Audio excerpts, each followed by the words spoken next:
하신 하나님 아버지 감사드립니다. 하나님 아버지 우리 사랑하시고 오늘도 이 자리에 부르시며 하나님 말씀 앞에서 또 하루를 돌아보며 하나님 예배로 나오게 하심 너무나 감사드립니다. 아버지 오늘도 한량없는 나로 채워주시고 풍성한 은혜로 더하여 주시사 하나님 예배하는 모든 자들이 하나님 만나고 경험하는 귀한 시간 될 수 있도록 아버지 함께하여 주시옵소서. 하나님 또한 이 나라 이 민족을 위해서 기도합니다. 코로나19로 하나님 많은 어려움을 당하는 자들이 있습니다. 하나님 경제적 어려움 가운데 있는 자들이 있고 또 질병으로 고통받는 자들이 있습니다. 아버지께서 그들의 삶들을 붙들어 주시고 또 어루만져 주시고 찾아가 주시사 하나님 그들의 삶들이 하나님의 은혜로 온전하게 덮는 귀한 은혜 누릴 수 있도록 함께하여 주시옵소서. 또 오늘 말씀의 자리에 부르셨사오니 피곤한 육체 가운데 힘주시고 하나님 말씀에 온전하게 귀 기울이게 하시며 또 우리의 마음이 성령 하나님께서 감동 주시는 대로 움직이는 귀한 시간 될 수 있도록 함께하여 주시옵소서. 문담 싸움의 예배 가운데 함께 하시고 홀로 영광 받으실 예수 그리스도의 이름으로 기도드립니다. 아멘. 말씀 같이 보도록 하겠습니다. 오늘 같이 보사는 말씀은 출애굽기 20장 1절에서 21절까지 말씀인데요.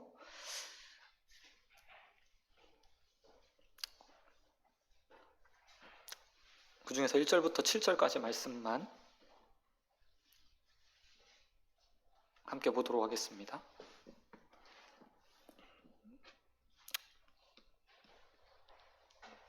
출애굽기 20장 1절에서 7절까지 말씀만 교독하도록 하겠습니다. 제가 먼저 읽겠습니다. 하나님이 이 모든 말씀으로 말씀하여 이르시되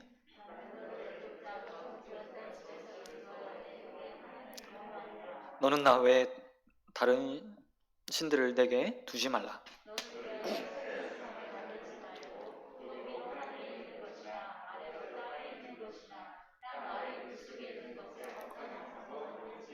그것들을 절하지 말며 그것들을 섬기지 말라.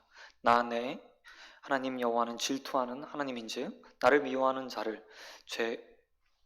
자의 죄를 갚되 아버지께로부터 아들로 3대까지 이르게 하거니와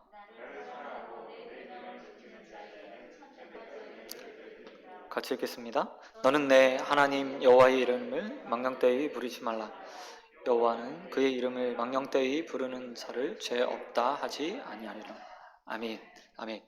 오늘 말씀 가지고 저는 하나님 앞에 죄인일 뿐입니다. 저는 하나님 앞에 죄인일 뿐입니다. 라는 제목으로 말씀 같이 나누도록 하겠습니다. 우리는 출애굽기 19장에서 하나님께서 모세를 불러서 이스라엘 백성들에게 사흘 동안 정결케 하라는 명령, 그리고 그 가운데 모세를 시내산으로 부르셔서 하나님의 율법과 규례를 주는 첫 장면을 보았습니다. 그리고 오늘 모세가 받게 되는 그 율법에 대한 그리고 영원히 지켜야 될 규례의 내용들이 20장에 기록되어 있습니다. 1절부터 17절까지 우리가 너무나 잘 알고 있는 십계명의 내용들이요, 다 읽진 않았지만 하나하나 기록되어 있는 것을 볼 수 있습니다. 그런데 이 십계명을 주시기 전에 하나님께서요 아주 중요한 선언을 먼저 하시게 됩니다. 1절과 2절 말씀에 보면 하나님께서 이스라엘 백성에게 자신이 어떤 하나님인가, 그리고 이스라엘과 하나님의 관계가 어떤가에 대해서 먼저 말씀하신 후에 십계명을 주시게 되는 것을 볼 수 있습니다. 하나님이 이스라엘 백성에게 이렇게 말씀하셨습니다. 하나님이 이 모든 말씀으로 말씀하여 이르시되 나는 너를 애굽 땅 종 되었던 집에서 인도하여 낸 내 하나님 여호와니라. 이게 이스라엘 백성들과 하나님이 앞으로 갖게 될 관계, 그리고 앞으로 그들이 하나님을 생각하면서 가장 먼저 떠올려야 될 하나님의 이미지에 대한 이야기입니다. 하나님께서 이스라엘 백성에게 뭐라고 이야기하고 계시죠? 자신은 어떻게 소개하고 있습니까? 너희는 나로 인해서 출애굽했고 너희는 나로 인해서 노예가 아닌 자유자의 삶을 살게 되었다라고 선언해주고 계신 겁니다. 이런 이스라엘 백성들에게 있어서 자유를 얻는다는 것, 그리고 이제 그 자유 안에서 마음껏 하나님께서 누리라고 말씀하신 것들을 누릴 수 있는 삶을 살게 된 거죠. 뿐만 아니라 앞으로 이스라엘 백성들은 이 안에서 또 한 가지 규제된 법을 지키며 살아야 될 것입니다. 이스라엘 백성들은 자유자가 되었습니다. 동시에 그러나 하나님으로부터 구원을 얻어서 하나님에게 속한 하나님의 백성이 되었습니다. 그리고 하나님께서는 이후에 그들의 백성의 삶으로서, 하나님의 백성의 삶으로서 이스라엘 백성들이 어떻게 살아야 되는지 십계명을 통해서 계명을 주시고 축약해서 그의 삶들은 최소한 이래야 된다. 최소한 이래야 된다. 규정해 주시는 것을 볼 수 있습니다. 문제는 이스라엘 백성들이요, 이 계명들을 받은 다음에 어떻게 그 계명을 지키면서 살 건가, 그리고 어떤 마음으로 받아들여야 할 것인가 라는 겁니다. 하나님께서 이스라엘 백성들에게 나는 너희들을 출애굽시킨 자고 너희에게 자유를 준 자라고 이야기하신 이유가 무엇이겠습니까? 그것은요, 항상 그 기억을 잊지 않고 하나님의 법을 감사와 기쁨으로 이루며 살기를 원하셨기 때문입니다. 그런데 이게요, 금방 잊혀지는 거예요. 출애굽할 때만 해도, 그들이 자유의 삶을 누렸을 때만 해도, 또 광야 생활하면서 만나와 메추라기를 먹었을 때만 해도, 그들은 하나님으로부터 공급받을 때마다 먼저 하나님을 생각했지만 이내 무엇인가 불평거리가 생기면, 부족한 거리가 생기면 어떻게 했습니까? 원망하죠. 하나님 법도 마찬가지였을 거라는 거죠. 지금 이스라엘 백성들이 시내산에 도착해서 정말 놀라운 광경들을 보게 됩니다. 시내산이 빼곡한 구름으로 덮이게 되고 그 안에 뇌성과 우레가 치면서 하나님이 강림하시는, 하나님이 임재하시는 모습을 보았어요. 이스라엘 백성은 떨며 두려워하면서 모세 혼자 하나님 앞에 나아가기를 간청하게 됩니다. 그리고 나서 그들이 하나님의 말씀을 받게 되는데요, 이 받게 되는 과정까지 그들의 마음이 온전하게 지켜지는가? 아니라는 거예요. 눈앞에 하나님이 보이는데도 불구하고 그들의 마음이 32장 가면 바뀌어요. 그렇다면 말씀 앞에서 나중에 말씀을 받은 이후에 이들의 삶은 어땠을까?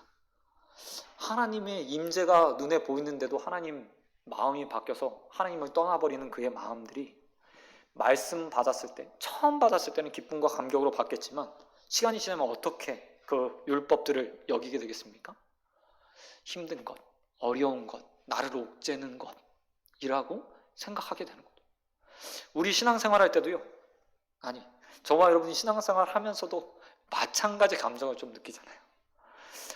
처음 구원받았을 때, 하나님의 말씀을 받을 때는요, 여러분 회심했을 때, 저는 모태신앙으로 살아서요, 회심에 정말 그냥 습관적으로 쭉 교회 나오다가 회심하는 순간이 있었어요. 21살 때, 정확하게 말하면 저의 기억에는 정말 21살 때가 제 회심의 순간이 아니었을까 생각해요. 근데 그 전까지 저는요, 항상 하나님 말씀은 저에게 어쩔 수 없는 것이었어요. 부모를 통해서 끊임없이 교육받았고 부모님은 그 말씀을 저에게 적용시켜줬습니다. 그리고 그것들을 벗어나기만 하면, 이렇게 말하면 그렇지만 제발 옥죄는 다른 수단들을 통해서 용돈을 끊거나 재벌을 가하거나, 그렇기 때문에 하나님 말씀을 들으면서도요, 기쁨과 즐거운 감사라기보다는 무거운 것이라는 마음이 있었어요. 근데 회심하고 나서요, 일순간에 마음이 바뀌는 거예요. 이렇게 기쁠 수가 있었나? 내가 하나님 말씀을 지킨다는 것이 이렇게 즐거울 수 있었나? 라고 생각했죠. 하지만요, 그게 오래가지 않더라고요. 늘 수련회 갔다 오면 한 달 정도 은혜가 쫙 지속되다가 갑자기 콱 하고 꼬꾸라지는 것처럼 회심 이후에도 하나님 말씀 즐거웠고 기쁘고 그것들을 행할 수 있다는 감격과 감사로 살다가 어느 순간 딱 되니까 또 다시 과거의 모습으로 딱 돌아가는 거예요. 그래서 이스라엘 백성에게도 하나님께서 계명을 먼저 주시기 전에요, 그들이 먼저 기억해야 될 하나님에 대한 이미지를 심어주시는 거예요. 너 어떻게 구원받았지? 너 어떻게 출애굽하게 됐지? 너 어떻게 노예 생활에서 자유자로 살게 되었지? 너희는 항상 하나님 말씀 앞에 서며 이것을 먼저 기억해야 된다. 네가 이 자리에 앉을 수 있는 것, 네가 하나님 앞에 설 수 있는 이유, 네가 구원받을 수 있었던 모든 것이 다 하나님의 은혜에서부터 시작되었다. 너의 자유는 하나님의 은혜에서부터 비롯되었다라는 사실을 기억해야 된다고 말하고 있다는 겁니다. 여러분, 지금도 마찬가지입니다. 우리에게 하나님의 말씀이 버거워질 때, 우리가 하나님 말씀을 들으면서 하나님의 말씀이 자꾸 나의 삶을 간섭하고 옥죄는 것 같은 느낌이 들 때 우린 뭘 기억해야 되냐면요, 예수 그리스도의 십자가를 기억해요. 내가 어떻게 구원받았는가를 다시 한번 상기해야 돼요. 과거에 내가 사단의 노예로 매여 있다가 어떻게 지금 그리스도 안에서 참 자유자가 되어서 마음껏 자유를 누리고 하나님께서 주시는 권리들을 마음껏 행사하며 심지어는 죄를 짓는 그 순간에도 죄에 억압되어지지 않고 죄에서 해방되어서 또 회개의 자리에서 회개하고 다음날 또 자유의 삶을 살 수 있는지, 어떻게 이런 삶을 누리게 되었는지요, 기억하며 살아요. 그래야 말씀이 무거워지지 않게 됩니다. 말씀이 버거워지지 않게 됩니다. 말씀이 짐이 되지 않는 거예요. 사실 예수님께서 우리에게 제 십자가를 지고 네 십자가 지고 날 따르라 하고 말씀하셨죠. 그런데 그 십자가가요, 결코 하나님 말씀이 되어서는 안 돼요. 사명이 돼야죠. 그런데 우리는 십자가 생각하면 하나님이 나를 옥죄는 것, 날 힘들게 하는 것, 이렇게 생각하는 경우가 많습니다. 저와 여러분의 마음이 매일매일 바뀌었으면 좋겠어요. 무엇으로요? 내가 어떻게 받았는가를 매일매일 상기하고 생각하면서 오늘도 하나님 말씀 행하는 것이, 하나님 말씀 안에서 사는 것이, 율법을 지키며 사는 것이 즐겁고 기쁜 순종의 걸음들이 되어지길 주님의 이름으로 축원드립니다. 그렇다면 하나님께서 이렇게 기쁘고 즐거운 걸음이 되어야 될 율법을 주시면서 가장 먼저 주시는 건 뭡니까? 그건 바로요, 하나님 사랑하라는 겁니다. 우리 너무나 잘 알고 있죠. 10계명은 두 가지로 나눕니다. 1계명부터 4계명까지, 5계명부터 10계명까지 두 개로 나눠져요.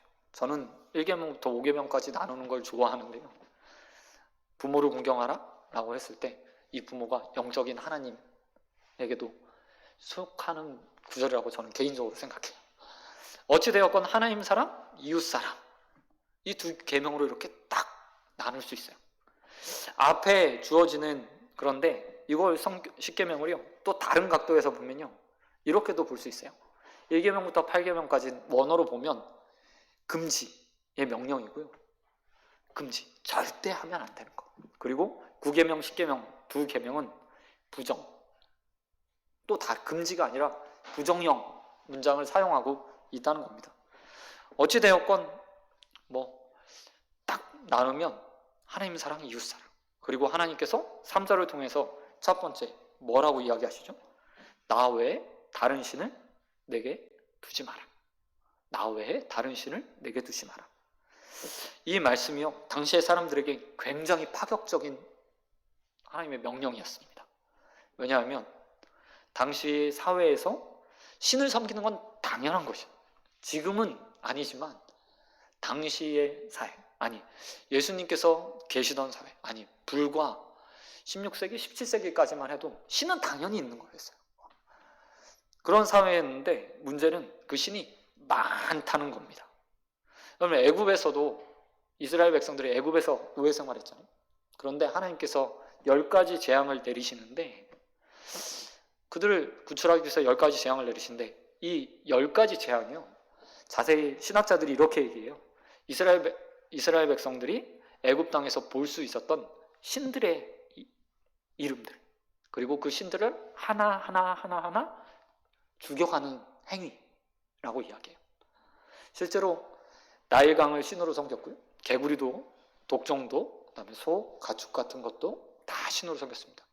마지막 장자가 죽잖아요. 근데 그 장자의 죽음 가운데서 파라오의 아들도 죽게 되죠. 근데 이 파라오가 애굽에서 신적인 존재 아니었습니까? 그러니까 다 하나하나 신이었다는 거예요. 다신이 당연한 시대였어요.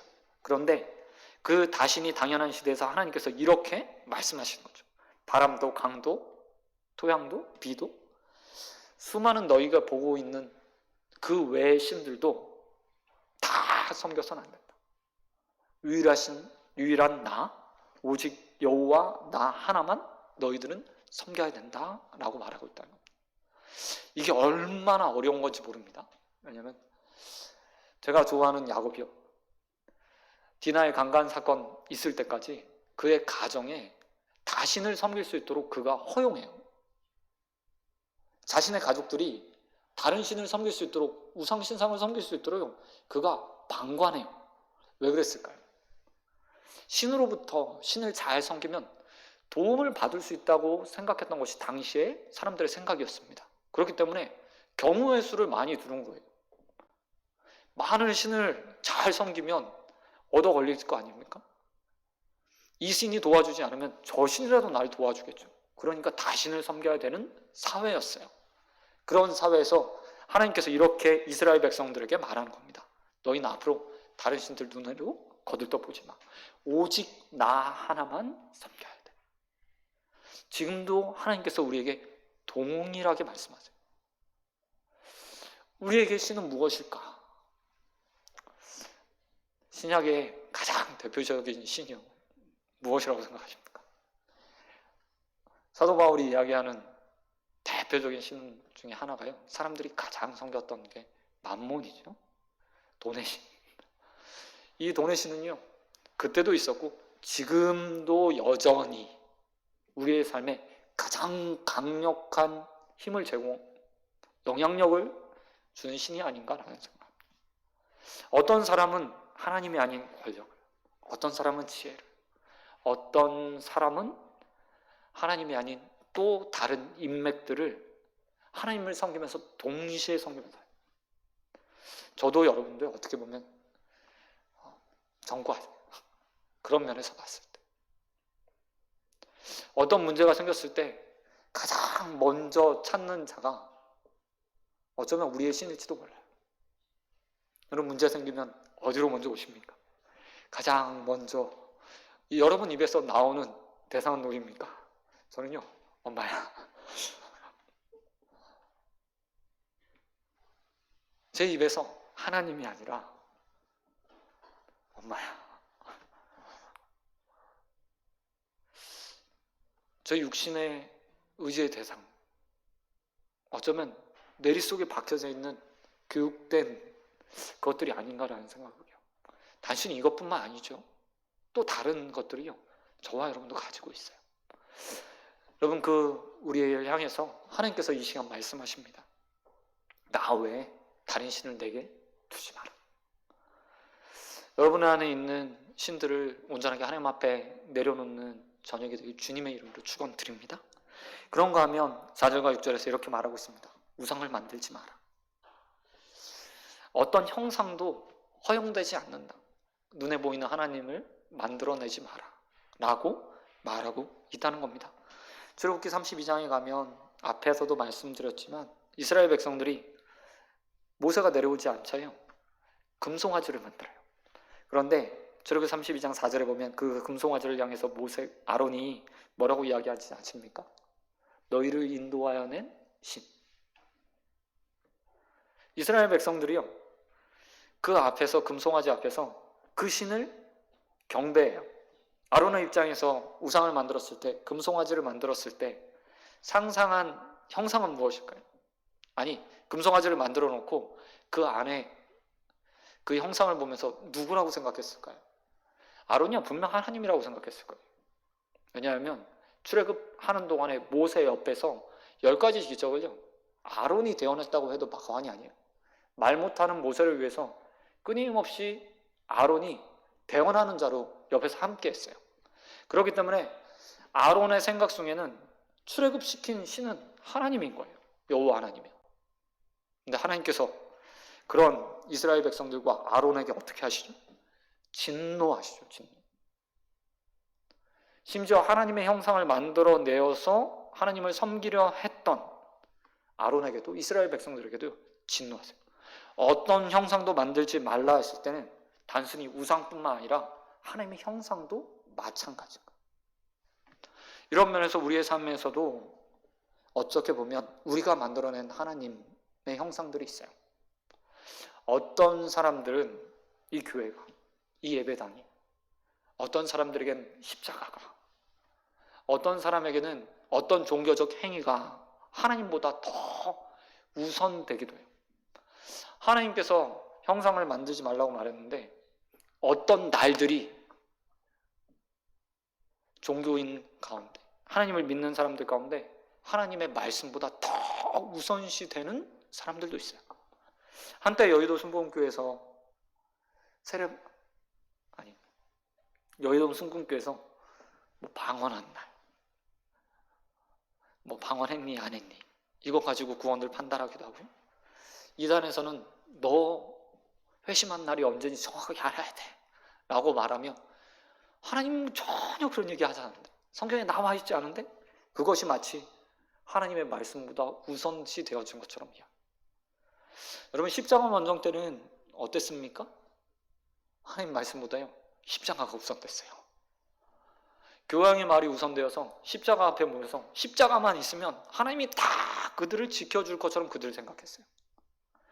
사무엘 시대는요, 옴니와 비나스가 언약궤만 가지고 나가면 승리할 거라고 생각했어요. 어느 시대나요, 하나님을 자꾸 만들려고 해요. 눈에 보이는 모습으로 형상화시키고 그 안에 하나님을 가두려고 해요. 그래서 하나님께서 우리에게 이렇게 말씀하시죠. 나든 어떤 신이든 우상이든 상관없이 형상화시켜서 그 안에 가두려 하지 마라. 혹여나 우리 마음 가운데도 그런 마음들이 있는지 모르겠어요. 때로는 목사가, 때로는 교회가, 때로는 어떤 형체가 형상화가 돼요. 그래서 개혁교회에서요, 처음 종교개혁을 일으켰을 때 이 강단에요 아무것도 두지 않았어요. 십자가도, 그 이전에 있었던 휘장들도, 어떤 것도 다 보이지 않도록 만들었고요, 오직 하나님 말씀만 선포되는 강단만 덩그러니 딱 놨어요. 하나님 말씀에 집중할 수 있도록, 하나님만 바라볼 수 있도록 그렇게 만들었어요. 그런 면에서 우리는 좀 돌아봐야 돼요. 혹여나 나는 하나님이 말씀이 아닌, 하나님이 보여주시는, 정말 하나님을 계시해 준 이 성경 말씀이 아닌 또 다른 것들을 우상으로 만들어 섬기고 있는 건 아닌가 돌아봐야 합니다. 그런가 하면 세 번째로 하나님께서 무엇을 이야기하십니까? 여호와 이름을 망령되이 일컫지 말라. 이 망령되이 일컫는다는 것은 주술이나 점술 혹은 거짓 맹세의 도구로 하나님의 이름을 사용하지 말라는 말입니다. 누군가에게 절박함으로 인해서 내가 하나님 믿는 사람인데 라고 이야기하는 것, 이건 불경스러운 거예요. 때로는 하나님의 이름을 들먹이면서 내게 무엇인가 이득을 취하려고 하는 마음들을 갖는 것, 이건 역시도요 불경스러운 거예요. 하나님의 이름은 오직 찬양의 대상이지 어떤 주술의 대상이나 나의 이득을 보기 위한 이름으로 결코 불려져서는 안 돼요. 여러분, 하나님의 이름을 두렵고 떨림으로 하나님 부를 수 있는 자들이 되길 소원합니다. 우리요 유대인들은 지나치는 만큼요 여호와 하나님의 이름을 부르지 못해요. 그들은 여호와 하나님의 이름, 여호와라는 이름을 부르지 못해서, 사실 히브리어로 보면 이 여호와라고 우리가 부르고 있는 이 단어 야훼, 여호와라고 학문적으로 부르는데요, 히브리어로는 이걸 읽을 수는 없어요. 원래 히브리 문법으로는 읽을 수조차도 없어요. 심지어 그 읽을 수 없는 단어가 나왔을 때 그들은 그 이름을 부르지 못해서 주라는 단어로 대신했어요. 뿐만 아니라 필사하는 동안에 여호와의 이름이 나오면 필사하는 서기관들은 붓을 씻거나 아니면 자신의 죄가 혹여나 떠오르면 나가서요 정결탕에 들어가서요 몸을 다 씻고 나와서 다시 하나님 앞에서 여호와의 이름을 썼다고 해요. 그만큼 두렵고 떨림으로 하나님의 이름을 대했고 그들은 불렀고, 여호와 하나님이 혹여나 나의 더러운 입을 통해서 더럽혀지지 않을까 고민했습니다. 그런 면에서 우리는 우리의 삶에서 불려지는 하나님의 이름이 정말 존경스럽게 경외감을 가지고 불려지는가 돌아봐야 합니다. 저와 여러분의 입에서 나오는 여호와 하나님, 우리 주 영원하신 왕이 되신 하나님의 이름이 정말 아름답게 불려지게 되길 주님의 이름으로 축원드립니다. 그런가 네 번째로 안식일을 기억하며 거룩히 지키라고 하나님께서 말씀하십니다. 8절과 11절에 기록되어 있죠. 이 이야기는 구약의 배경으로 보면 이런 의미가 있어요. 창조의 날을 기억하며 또한 사람을 기억하며, 창조의 날을 기억하며 사람을 기억하며. 여러분, 하나님께서 왜 안식일을 제정하셨습니까? 예배하라고요? 예, 일부는 맞습니다. 하나님의 창조 사역들을 찬양하고 경배하는 날, 동시에 안식이라는 말 안에 쉼이라는 말이 있습니다. 안식일은요, 사실 어떻게 보면 하나님보다 사람을 위한 날이에요. 그리고 그 날은 정말 사람을 살리기 위해서, 사람에게 쉼을 주기 위해서 주어진 날이라고 말할 수 있습니다. 예수님께서도 마가복음 2장 27절에서 이렇게 말씀하셨어요. 안식일은 사람을 위한 날이지 사람이 안식일을 위해서 있는 것은 아니다. 이게 무엇을 이야기하는 겁니까? 하나님께서 인생을 창조하셨을 때 안식일을 주시면서 그들이 하나님 안에서 참 복을 누리고 참 평안을 누리고 참 은혜들을 경험하며 육신의 쉼, 영혼의 쉼을 진정으로 누리기 원하셨던 거죠. 여러분, 정말 안식 잘 보내고 계십니까? 지금 안식일 대신에 우리가 주일을 지키고 있잖아요. 똑같은 개념 안에서 지키고 있어요. 여러분, 우리의 마음이요, 사람에게 집중돼야 돼요. 주일이 되면 하나님과 함께 사람에게 집중돼야 돼요. 나를 통해서 누군가의 평안이 깨진다. 특별히 다 주일처럼 우리가 지내야 되지만 주일날 더더욱 나를 통해서 누군가의 마음이 깨지게 된다. 나의 잘못으로 인해서, 사소한 말로 인해서, 행동으로 인해서 평안이 깨진다. 그러면 우리는 하나님께서 우리에게 명령하신 안식일을 거룩하게 지키라는 말을요, 위배하며 사는 거예요. 매주일 돌아오는 그 안식일이요, 여러분, 좀 다르게, 아니 매일매일 하나님 안에서 참된 평안, 나의 평안뿐만 아니라 나와 함께하는 모든 자들, 함께 예배하는 모든 자들도 여러분을 통해서 지켜지게 되길 주님의 이름으로 축원드립니다. 그런가 하면 우리가 후반부 이웃사랑 계명도 좀 짧게 간단하게 좀 살펴보도록 할게요. 이웃사랑의 계명도 분명히 필요하죠. 하나님 사랑, 이웃사랑. 뭐가 먼저 돼야 됩니까?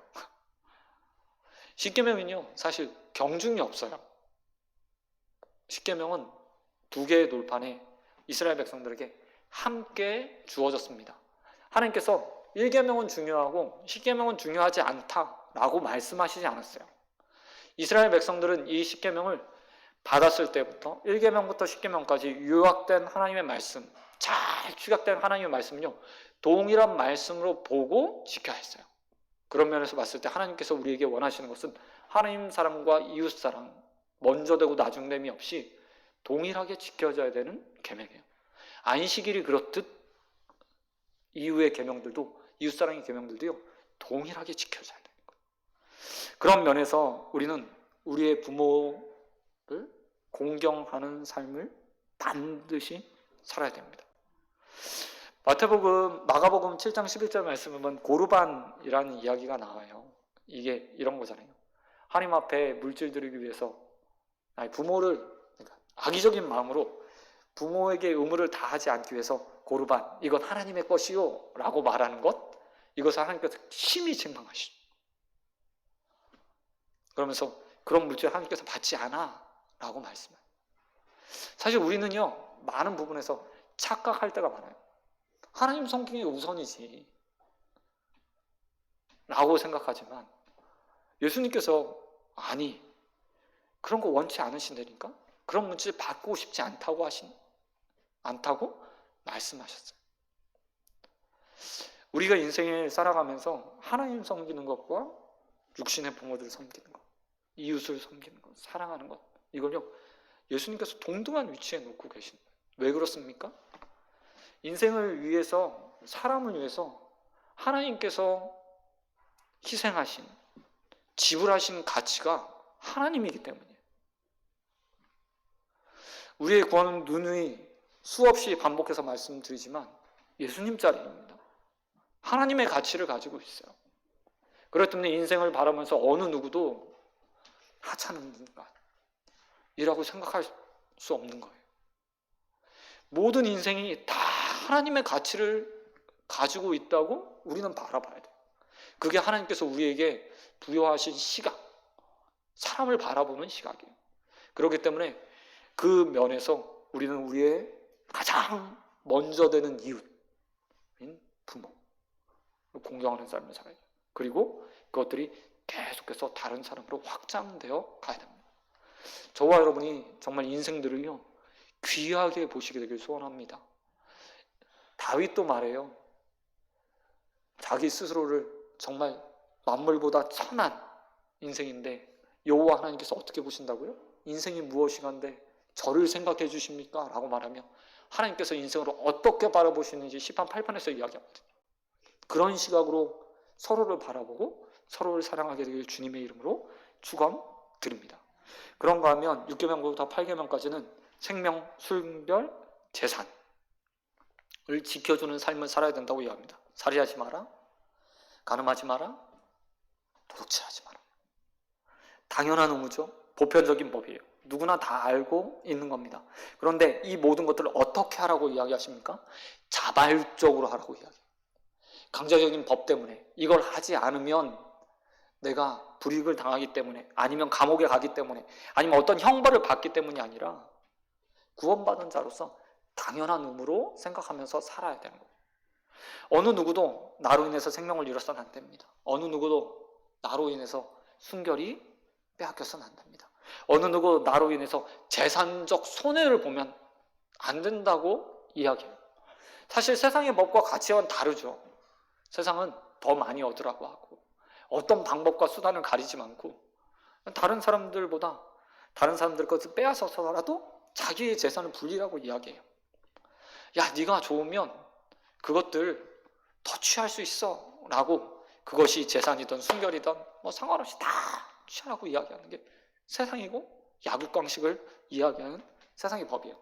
그러나 그리스도인들은 그 가운데서 하나님의 말씀을 따라서요 육신이 원하는 것에 반하여서 하나님의 법을 따라 순종하며 자발적으로 살아가요. 사실 우리는 태생적으로 다른 사람의 생명들을 취하고 싶어하고 순결을 빼앗고 싶어하고 더 많이 가지기 위해서 다른 사람들의 손에 있는 것들을 취하는 것에 익숙하도록 되어 있는 죄인입니다. 그러나 하나님께서 이제는 어떻게 살라고 이야기한다고요? 그것들을 다 이기고 그것이 당연히 안 되는 것이라고 생각하고 살아가라 라고 말씀하십니다. 저와 여러분이요 이 부분에서 정말 잘 주님 오시는 그날까지 이겨나가길 소원드립니다. 더 가지고 싶어도, 더 취하고 싶어도, 더 눈에 보고 범직하고 먹음직할지라도 하나님의 법이 금지하기 때문에 그 법에 순종하여서 그것들을 이겨나가게 되길 주님의 이름으로 축원드립니다. 마지막으로 9계명과 10계명이요 저는 이 두 계명이 가장 힘든, 10계명 가운데 어쩌면 가장 힘든 것이라고 생각해요. 거짓 증거, 그 다음에 탐심.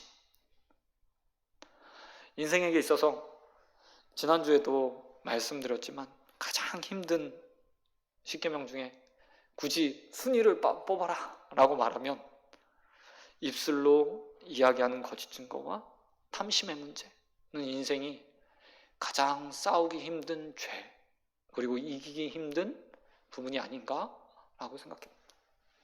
마음을 어떻게 할 수가 없잖아요. 마음을요 어떻게 할 수가 없어요. 뿐만 아니라 거짓 증거라고 말하는 거짓말, 내 입에서 나오는 이 혀, 야고보가 예수님의 형제 야고보에 이야기하는 것처럼 새치혀를 다루는 자, 아니 그 자는 배 키로 배 전체를 움직이는 것과 같다라고 말하면서 혀의 힘, 혀의 능력에 대해서 이야기하잖아요. 근데 이 혀가 제어되지 않는 것은요 우리는 수없이 경험해요. 그런 면에서 봤을 때 가장 힘든 부분이죠. 그런데 주님께서 우리에게 이것마저도 제어할 수 있는 자가 되어야 된다고 이야기하고 있어요. 이런 면에서 보면 우리는 세상의 어떤 사람들보다 더 도덕적이어야 돼요. 더 윤리적이어야 돼요. 더 깨끗한 자가 되어야 되고, 어떻게 말하면 성인이라고 불릴 만큼 정말 아름다운 삶을 살아야 돼요. 하지만 우리 불가능한 것 알고 있죠? 그럼에도 불구하고 하나님께서 왜 이걸 명령하셨을까? 저와 여러분 하나님께서 너무나 잘 아시잖아요. 창조하셨으니까. 우리가 죄 지은 인간으로서 하나님의 형상이 다 깨어져 더 이상 이것들 자발적으로 할 수 없다는 사실을 하나님께서 모르실까요? 그럼에도 불구하고 왜 이렇게 말씀하시는 거죠? 그건요, 우리의 삶을 돌아보고 또 다시 하나님을 의지하라고 이 계명들을 주시는 거예요.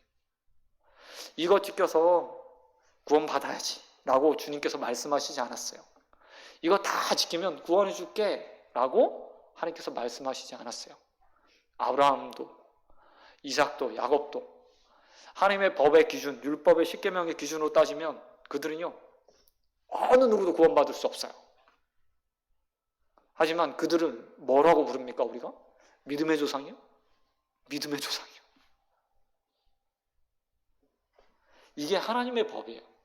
하나님께서 원하시는 것은 십계명을 통해서 매이고 얽매이면서 나는 할 수 없지 좌절하고 낭망하는 것이 아니라 할 수 없다는 것을 인정하고 하나님 앞에 나가세요.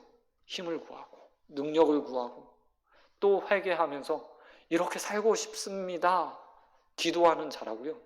자가 되라고 이 계명을 주신 거예요. 저와 여러분 그 하나님의 마음을 좀 아시고 십계명, 아니 하나님의 율법들을 대할 수 있게 되길 소원드립니다. 말씀 맺도록 하겠습니다. 하나님께서 우리에게 십계명 지키라고, 지키면서 살라고 말씀하셨습니다. 불가능하지만 또 도전하라고 말씀하세요. 어떻게 해요? 기도하면서요. 어떻게 해요? 회개하면서요. 또 다시 주님 앞에 나와서 나는 죄인입니다. 저는 할 수 없습니다. 그러니 내 안에 계신 성령 하나님 나를 이끌어 주시고 말씀으로 가르치시고 훈계하시고 교훈하셔서 또 예수 닮은 길에 한 걸음 더 나아갈 수 있도록 만들어 주십시오. 기도하며 승리하라고 우리를 말씀 가운데 내어놓으셨습니다. 저는 그 하나님의 마음을 가지고요, 이 시간 우리 기도하고 회개하고 힘을 달라고 간구하고 이후의 삶, 내일의 삶, 또 주님 주시는 힘 가지고 새롭게 시작하여서 하지 못했던 것 내일은 조금이라도 더 하는 한 날이 되길 주님의 이름으로 축원드립니다. 이 시간 기도하도록 할까요? 우리 함께 기도하도록 하겠습니다. 이 시간 기도할 때요, 하나님 부족한 자에게 힘 주십시오. 하나님 마음 가지고 또 도전하게 해주십시오. 이 입술이, 이 탐심이, 이 악한 마음이 하나님 의지하지 않고 세상 것 의지했던 마음들이 이 시간 십자가 앞에 내려놓고 또 다시 은혜로 한 날 시작하게 해달라고 우리 함께 기도하며 주님 앞에 나가도록 하겠습니다. 기도하겠습니다. 하나님 아버지 감사합니다. 오늘 또 보게 됩니다. 부족하고 연약한 자들 한없이 십계명 앞에만 서도 하나님 수많은 계명들이 아니라 단 10가지 계명 앞에서도 떳떳하게 자신 있게 말할 수 없는 우리의 모습들이 보게 됩니다. 여전히 우리 안에 하나님 우상들이 있고 여전히 하나님 아버지 우리 안에 죄악들이 있고 여전히 우리 안에 내가 만들어 놓은 하나님이 있어서 마음껏 하나님의 이름을 부르며 망령되이 하나님의 이름들을 사용하려는 우리의 악한 마음들이 있습니다. 이웃을 사랑하라고 말씀하시지만 내 부모조차도 하나님 온전하게 섬기지 못하는 우리의 마음들이 있습니다. 탐심으로 가득하며 거짓으로 하나님 매일매일 하나님 이 혀가 죄를 짓고 있습니다. 아버지 이 시간 부족한 자들에게 또 은혜 베푸시고 힘 주셔서 하나님 앞에 서서 새로운 삶을 살아가는 자들 될 수 있도록 아버지 함께하여 주시옵소서.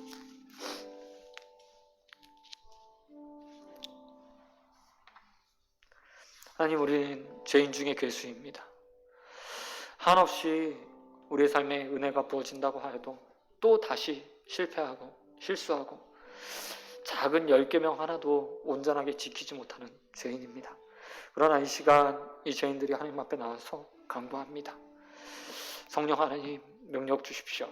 성령 하나님, 하나님 말씀을 우리의 삶에 적용시켜 주십시오. 딴 길로 가고 우리의 마음이 탐심으로 가득할 때 말씀으로 일깨워 주시사 또 다시 하나님 앞에 나와 회개하고 삶을 또 다시 시작할 수 있도록 은혜 베풀어 주십시오. 우리는 부족하고 연약합니다. 그러나 성령 하나님께서 우리와 함께 하실 때 온전하게 예수 닮은 모습으로 하나님 변화될 것을 믿습니다. 그 변화를 소망하고 있사오니 하나님 기도하는 모든 자들에게 은혜 베풀어 주시옵시고 내일 하루의 삶이 또 조금 더 예수 닮아가는 인생들로 설 수 있도록 은혜 베풀어 주시옵소서. 모든 걸 믿사오며 언제나 우리의 삶 가운데 함께 하시고 동행하시며 자신을 닮기 원하시는 예수 그리스도의 이름으로 기도드립니다. 아멘.